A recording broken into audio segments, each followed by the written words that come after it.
Verse 23, she says, she's helping Doc out. 17:23, it says, and Abraham took Ishmael, his son, and all that were born in his house, and all that were bought with his money, every male amongst the men of Abraham's house, and circumcised the flesh of their foreskin, in the selfsame day as Elohim hath said unto him. All right, why did that say they're part of the covenant of circumcision? Because they got circumcised. Where did it say that? Huh? Where did it say that? Can somebody help Doc? Anybody? Raise your hand and help Doc. Show him. Go ahead, brother. 17:13. All right. What does that say?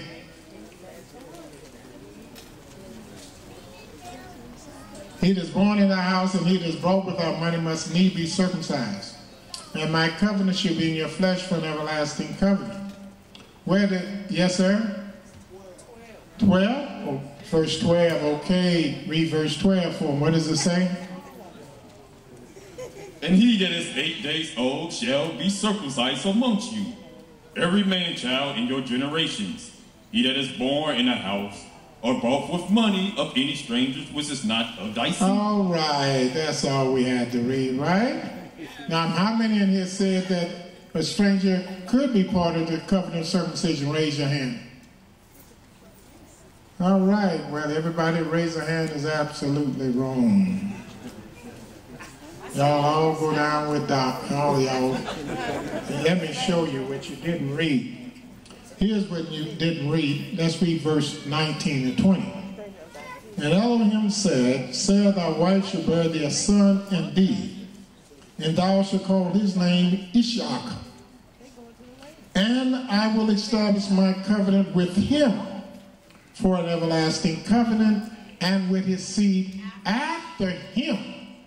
And as for Ishmael, who indeed was his firstborn son, I've heard thee.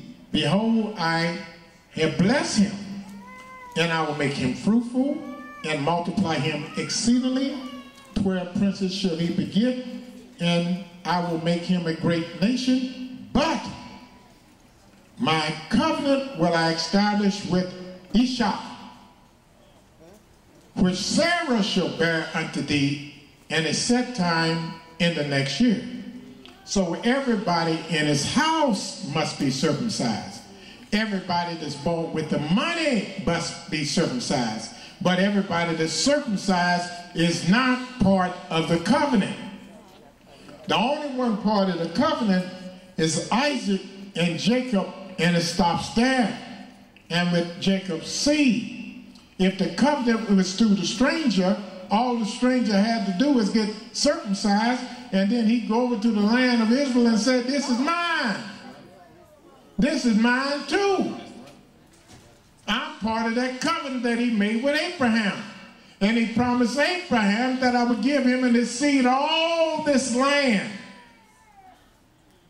for an everlasting possession, and that belongs to me, the Chinese, the Russians, the Philippines, and every other nation that get circumcised. They'd all get circumcised.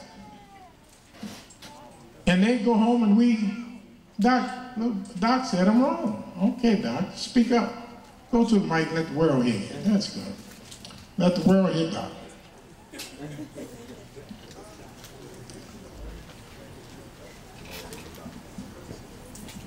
Yeah, that's what I live for. Shalom, everybody. Good to be back, first of all. Give all praise and honor to Yah. We're saying hallelujah. Hallelujah. I just have a different perspective on what you were saying, because say if I'm a Chinaman, right, and I come into the knowledge of who Yahweh is, I can leave my culture, become circumcised, and start following the law, and I could be blessed and be part of that covenant. Does that mean I get to become king? Does that mean that I can live amongst and still be and live righteously amongst Yahweh's people? That's what, when you ask the question, that's what I meant by being part of the covenant. It don't necessarily mean that I can now I can, you know, claim things that, you know, necessarily don't pertain to me. Anybody heard that? Y'all heard what I said? You want to say something different, Mordecai? You want to co-sign with him? Huh? We got a co-sign up there. Let him go up there with you.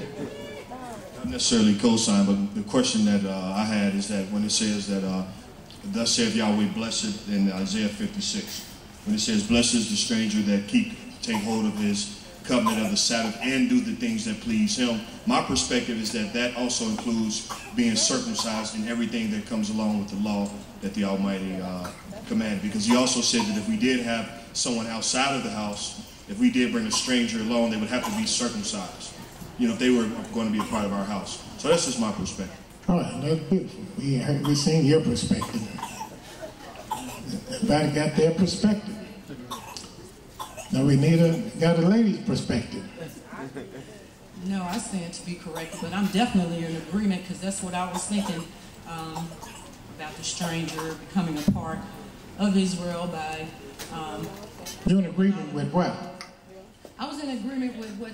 I stand to be corrected, as I said before, but my understanding is the same as these two gentlemen that just came up in terms of being a stranger and accepting that, but I stand to be corrected because I read here, it says circumcision.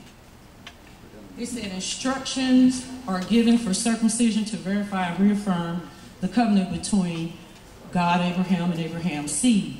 Circumcision is an art that has been a practice in Africa for many millenniums. Circumcision was practiced among Egyptians, but not the Babylonians. Circumcision also became a Hebraic custom that is practiced throughout all of Africa, most notably in West Africa among the Ashanti and Yoruba. And this is 17 verse of Genesis 9 through 14. And I stand to be corrected. All right, the sisters went to the mic. She said she knows she's wrong. She just wanted y'all to hear what she had to say. Well, that's beautiful. And she brought some information, letting you know that there are Hebrews all over Africa that believe in the circumcision. And she named some tribes that are of the stock of Israel. But if Doc can